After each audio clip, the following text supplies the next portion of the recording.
بسم اللہ الرحمن الرحیم۔ آج کے اس ویڈیو میں آپ کو مصدر کے بارے میں بتاؤں گا کہ مصدر فعل کی طرح کیسے عمل کرتا ہے۔ گزشتہ ویڈیو میں آپ کو بتایا گیا کہ مصدر کے عمل کرنے کی 3 صورتیں ہیں۔ نمبر 1، وہ مضاف بن کر عمل کرتا ہے، اور مضاف میں وہ مضاف الی الفاعل ہوتا ہے کثرت کے ساتھ، اور مضاف الی المفعول ہوتا ہے قلت کے ساتھ۔ مضاف الی المفعول کی مثالیں بھی کثرت کے ساتھ پائی جاتی ہیں، اس شرط کے ساتھ کہ مضاف الی المفعول کے بعد فاعل مذکور نہ ہو۔ انشاءاللہ جب اس کی مشق کروائیں گے تب مضاف الی الفاعل اور مضاف الی المفعول کی کثرت کے ساتھ مثالیں دی جائیں گی۔ ایک بات اور ذہن نشی رکھنی ہے آپ کو کہ مصدر کے عمل کرنے میں کبھی اس کے فاعل کو محذوف کر دیا جاتا ہے، کبھی مفعول کو محذوف کر دیا جاتا ہے، اور کبھی کبھی دونوں کو ہی محذوف کر دیا جاتا ہے۔ جب اس کی تقدیری عبارت کریں گے، جب اس کا مصدر مؤول بنائیں گے، تب اس کا فاعل یا مفعول ظاہر ہوگا، وہ بھی سیاق و سباق سے آپ کو اندازہ لگا کر کرنا ہوگا۔ بہرحال آج ہم مصدر کی دوسری صورت جانیں گے، یعنی منون والی۔ پہلی مثال ہے ہمارے سامنے، کیونکہ ہمارا طریقہ ہے کوئی بھی قاعدہ ہو ہم اس کو مثالوں کے ذریعے سے سمجھاتے ہیں۔ تو پہلی مثال ہے، آپ کے لیے اچھا ہے کہ آپ ہر محسن کو بدلہ دیں۔ یہ مصدر صریح کی مثال ہے، تحسن بک مکافأۃ کل محسن۔ اس جملے کے جس حصے سے ہم بحث کریں گے وہ یہ ہے مکافأۃ کل۔ مکافأۃ یہاں مصدر استعمال ہوا ہے، یہ مصدر ہے مکافأۃ، اور یہ منون ہے۔ دیکھو اس پر اضافت اور الف لام سے یہ خالی ہے۔ تو یہ دوسری صورت ہے مصدر کے عمل کرنے کی، یہ بھی فعل کی طرح عمل کر رہا ہے۔ آپ غور کیجئے، اس کے بعد جو لفظ آیا ہے وہ منصوب آیا ہے کل محسن، یعنی کہ یہ اس کا مفعول بن رہا ہے۔ تحسن بکا آپ کے لیے مناسب ہے، مکافأۃ کہ آپ بدلہ دیں، کل محسن یہ مفعول بنے گا ہر احسان کرنے والے کو۔ اس کا مصدر مؤول یوں بنے گا، تحسن بک ان تکافئ کل محسن۔ آپ کے لیے بہتر ہے یہ بات کہ آپ بدلہ دیں کل محسن ہر احسان کرنے والے کو۔ یہ بات آپ کو معلوم ہے کہ مصدر کے معنی کسی بھی زمانے میں مراد لیے جا سکتے ہیں، لیکن عبارت اس کا تقاضا کرے تبھی مراد لیے جائیں گے۔ میں یہاں صرف مستقبل کی مثالیں پیش کر رہا ہوں ان کے ساتھ۔ اگلا جملہ ہے، ہمارے اوپر واجب ہے ہر محنت کرنے والے کی ہمت افزائی کرنا۔ مصدر صریح اس طرح ہوگا، واجب علینا تشجیع کل مجتہد۔ اس جملے کے جس حصے سے ہمیں بحث کرنی ہے وہ یہ ریڈ کلر والا ہے، تشجیع کل۔ تشجیع مصدر ہے، فعل کی طرح عمل کر رہا ہے۔ ترجمہ اس کا یوں ہوگا، واجب علینا ہمارے اوپر واجب ہے، تشجیع ہمت افزائی کرنا، کل مجتہد ہر محنت کرنے والے کی۔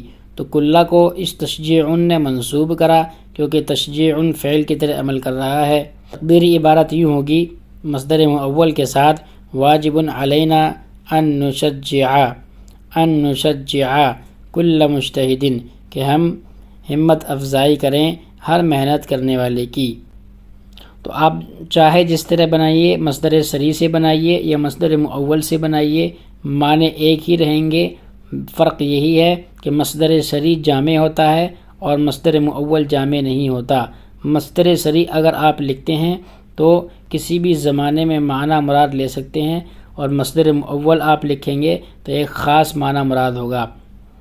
اس لحاظ سے مصدر مؤول کو ذکر کرنے میں زیادہ فائدہ رہتا ہے، عبارت زیادہ آسان ہو جاتی ہے، مفہوم زیادہ واضح ہو جاتا ہے، کیونکہ اس کے اندر زمانہ طے ہے۔ مصدر صریح کے اندر زمانہ طے نہیں ہے، کوئی بھی زمانہ پایا جا سکتا ہے۔ سیاق و سباق سے آپ کو اندازہ لگانا ہوگا کہ یہاں کیا معنی مراد لیا گیا ہے، ماضی کا، حال کا یا مستقبل کا۔ اگلی مثال ہے، بھوک والے دن کسی یتیم کو کھانا کھلایا جائے۔ تو اب اس کی 2 عربی آ سکتی ہیں، ایک مصدر صریح سے اور ایک مصدر مؤول سے۔ مصدر صریح کی مثال ہے، او اطعام فی یوم ذی مسغبۃ یتیما، یہ قرآن کی آیت ہے۔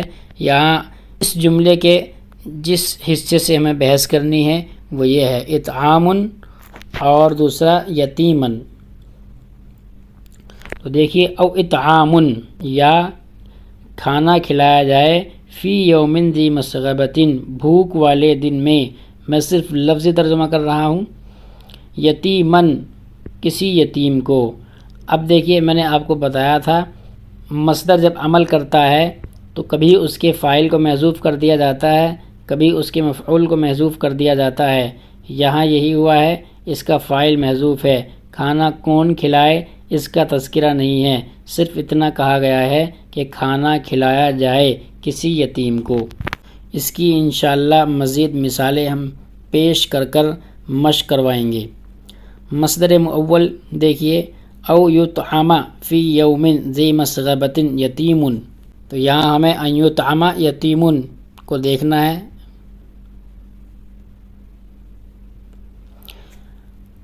او ان یطعم، اور یا یہ کہ کھلایا جائے فی یوم ذی مسغبۃ، بھوک والے دن میں، یتیم، کسی یتیم کو، تو یتیم نائب فاعل ہوا یطعم کا، یہ اس کی تقدیر عبارت ہوئی، چاہے آپ اس طرح لکھو او اطعام فی یوم ذی مسغبۃ یتیما، یا اس طرح لکھو او یطعم فی یوم ذی مسغبۃ یتیم، دونوں ترجمے درست ہیں اور مصدر کا آپ نے عمل بھی جان لیا۔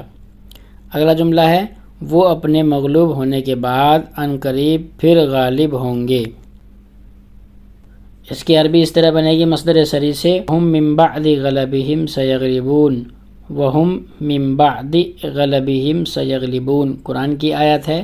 یہاں ہمیں اس حصے سے بحث کرنی ہے، غلبہم، وہم اور وہ، من بعد غلبہم اپنے مغلوب ہونے کے بعد، سیغلبون پھر عن قریب غالب ہوں گے۔ اب یہاں مغلوب ہونے کا ہم نے ترجمہ کیوں کیا؟ کیونکہ جملے کے اندر کوئی ایسا لفظ نہیں آیا ہے جو فاعل پر دلالت کرتا ہو، اس لیے ہم نے غلبی مصدر کی اضافت مفعول کی طرف کی، تو یہ اضافت الی المفعول کی مثال ہو گئی۔ وہم من بعد غلبہم، اور وہ اپنے مغلوب ہونے کے بعد، حالانکہ اگر یہ فاعل ہوتا تو ترجمہ اس طرح سے ہوتا اور وہ اپنے غالب ہونے کے بعد، سیغلبون دوبارہ غالب ہوں گے، لیکن یہاں اضافت الی المفعول ہے، اس لیے ترجمہ کریں گے وہم من بعد غلبہم سیغلبون، اور وہ اپنے مغلوب ہونے کے بعد، سیغلبون پھر عن قریب غالب ہوں گے۔ مصدر مؤول دیکھیے وہم من ان غلبوا سیغلبون، یہاں بات چھوٹ گیا ہے، وہم من بعد ان غلبوا سیغلبون، صحیح عبارت یہ ہوگی، ترجمہ ہوگا اور وہ بعد اس کے کہ مغلوب ہو گئے، سیغلبون دوبارہ سے غالب ہوں گے۔ غلبوا کو مجہول اس لیے بنایا گیا کیونکہ فاعل کا ذکر نہیں ہے۔ اگلا جملہ دیکھیے ہر محسن کو بدلہ دیا جانے سے مجھے خوشی ہوئی، اس کی عربی یوں بنے گی مصدر سری سے سرنی مکافأۃ کل محسن، سرنی مجھے خوشی ہوئی، مکافأۃ کل محسن۔ اب یہاں دیکھیے یہ خوشی ہوئی اس بات سے کہ ہر محسن کو، ہر احسان کرنے والے کو بدلہ دیا جائے، اس بات سے۔ مصدر مؤول کی مثال دیکھیے سرنی ان تکافأ کل محسن، یہاں ان تکافأ مجہول پڑھیں گے کیونکہ فاعل کا ذکر نہیں ہے۔ ان تکافأ مجھے خوشی ہوئی اس بات سے کہ بدلہ دیا جائے ہر محسن کو، ٹھیک ہے۔ اور اگر ماضی میں معنی مراد لینے ہیں تو کہہ سکتے ہو سرنی ان کوفئ کل محسن، کہ بدلہ دیا گیا ہر محسن کو، اس سے مجھے خوشی ہوئی۔ مصدر سری کے اندر کوئی بھی زمانہ مراد لے سکتے ہیں کیونکہ وہ جامع ہے، لیکن عبارت کے اندر سیاق و سباق کو دیکھ کر ترجمہ کیا جاتا ہے، اس کا بھی آپ کو دھیان رکھنا ہے۔ مصدر سری آ گیا اس کا مطلب یہ نہیں ہے آپ کسی بھی زمانے میں ترجمہ کر دو گے، وہ ایک الگ بات ہے، آپ کسی بھی زمانے میں ترجمہ کرنے کے لیے جملہ بنا سکتے ہیں، لیکن عبارت میں اگر یہ کہیں آ جاتا ہے تو سیاق و سباق کو دیکھ کر آپ کو ترجمہ کرنا ہوگا۔ تو یہ چند مثالیں ہیں جن کے ذریعے سے میں نے آپ کو مصدر کے عمل کو سمجھانے کی کوشش کی ہے، اس مصدر کے عمل کو جو منون ہونے کی صورت میں آتا ہے، یعنی الف لام اور اضافت سے خالی ہوتا ہے۔ انشاءاللہ اگلا ویڈیو مصدر کی تیسری صورت اور سب سے کم استعمال ہونے والی صورت یعنی معرب باللام والی صورت کو بیان کیا جائے گا۔